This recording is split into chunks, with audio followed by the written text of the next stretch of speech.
You know, every hiker at some point feels defeated. You know, you get these things in your head. What am I doing here? Why am I still doing this? I'm done. I'm finished. I quit. Is that you? Has it been you? I know it's been me. Stick around. I want to tell you how I've overcome all that.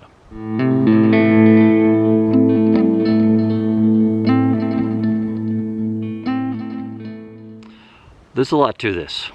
First of all, acknowledgement.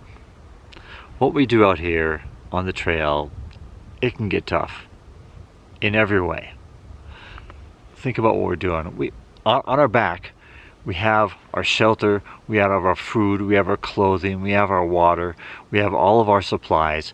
We have gear for survival, we have gear for protection, we have gear for emergencies. Everything we need to survive, we're carrying on our back. Now that's an extra 20, maybe 40 pounds, depending on what you're doing, where you're going, how much stuff you carry. But it's weight that we're used to not carrying any other time. And sometimes we're doing that going up a lot of vertical feet, meters, and a lot of down, a lot of elevation change with all that on our back. It makes it even tougher. The sweating, the stinking, the dirt, the blisters, the aches, the pains, the hunger, the rain, the cold, the exhaustion, the weariness, the feeling defeated and deflated and completely wasted. I get it. It happens. And sometimes all in the same day. And quitting might actually be the smartest thing to do. Let me drop a few examples on you. Maybe the trail or whatever the circumstances have forced you to be a lot more aggressive on the trail than what you had planned to. Maybe you're doing 20 or 30 mile days because of water, because of the weather, because of the situation that you're in, and you just go too far, too fast, too soon. If you haven't trained for that kind of thing, and your body is screaming at you, maybe it's time to quit, or at least slow down. Maybe the situation is just too dangerous. Maybe the weather is extreme and it's just too dangerous to be out here. Maybe there's forest fires in the area and the particulates and the smoke in the air is causing damage to your lungs and it's time to quit. It's too dangerous. Or maybe you're suffering from an actual bona fide injury or some other physical condition that can't be fixed on the trail. You need professional help. It's time to quit. It might be an unknown illness. Maybe you just don't know what's going on, but you know it's not right and you need to see somebody. I have a couple examples of that, and I've seen some examples on YouTube. Hey, this kind of stuff happens out there. Don't be ashamed or let down or feeling bad, because there's good reasons to quit. Sometimes there's good reasons to quit. It's not always about suck it up, buttercup, some physical or mental weakness. It's not always about that. Or even if it is, and it's too dangerous to continue, or maybe you're putting other people in danger by continuing. Think about yourself, think about others, make a smart decision. Sometimes quitting is okay. And the third thing I want to talk about is to learn from the lessons of others. Here's some common lessons learned. First thing is, listen to what your body's telling you. After being on several thousand miles of trail, and after having some serious medical events, I kind of have learned to read my body and know what it's telling me, right? I know the difference between an ache and a pain, or sore muscles, or something's not right. It just doesn't feel right. So listen to your body. The second thing is, don't make quick decisions. Have you ever heard the phrase, don't quit on a bad day? There's a reason for that. Because bad days will bring you down, way down. And sometimes you get this little tunnel vision. It's the only thing that makes sense is just to quit. And I'll just want to do it now because I feel yucky. Don't. Give yourself some time. Slow down. Take a day off. Take a couple of days off if you're on a long trip. Let your body heal a little bit. Get some medical attention. Get a good meal in you. Get some good night's rest on a nice mattress. Sometimes that changes everything.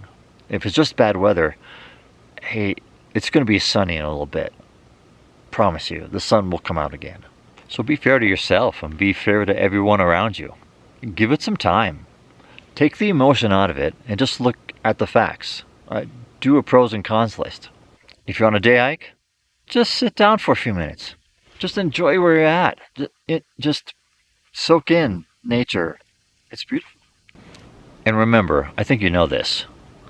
Growth comes through overcoming challenges. Without challenges, we really have no growth.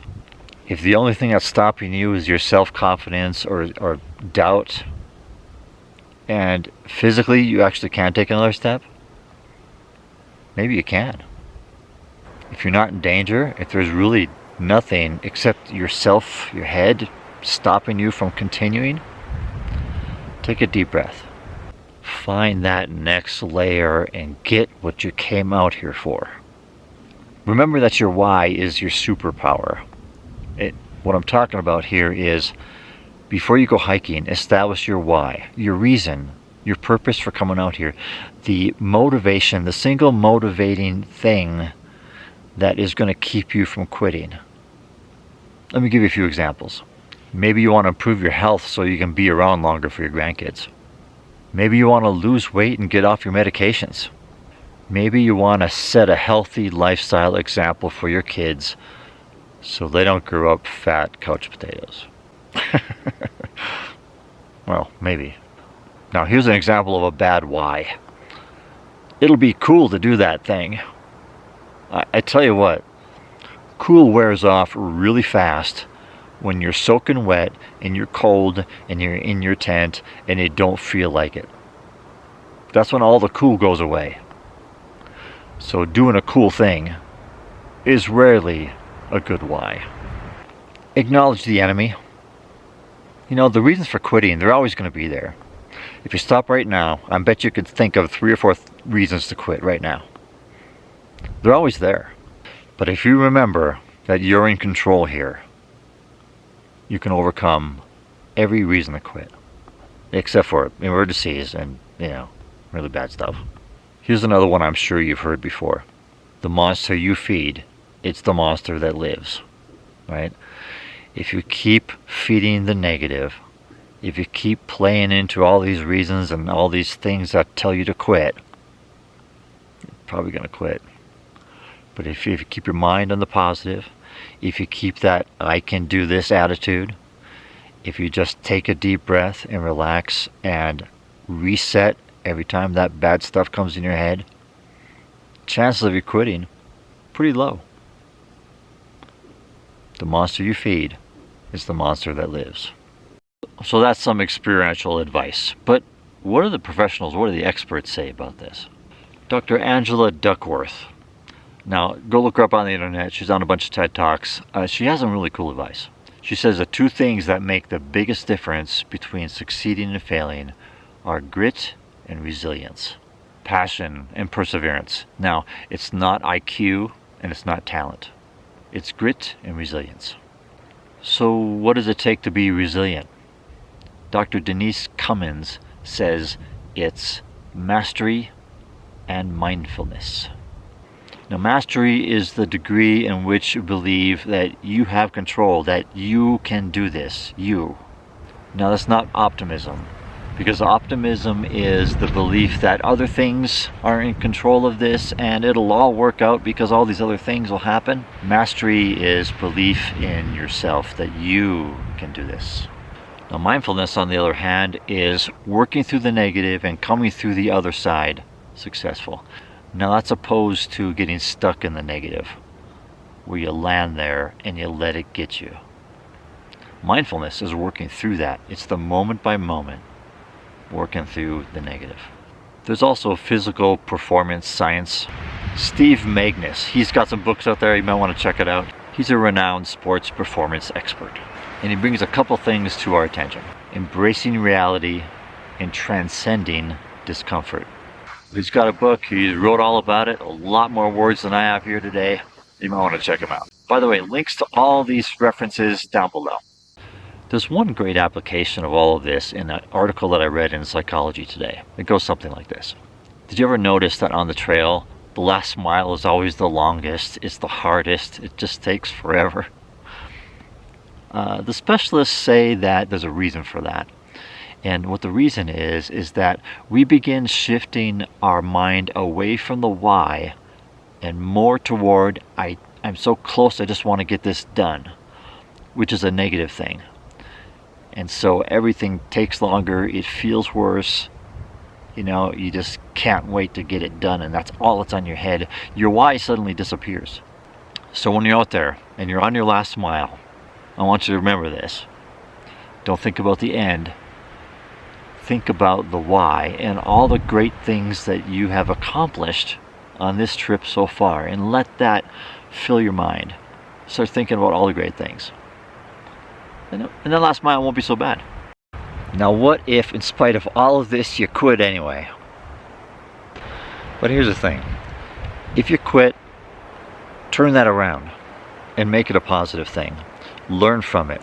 Do an inventory of the things that you could do differently next time, and then immediately start planning your next trip. Hey, don't beat yourself up so bad. We're just human, right? None of us are undefeated. We've all had that. It's okay. Okay, so I hope this helped you out. Maybe you have some advice.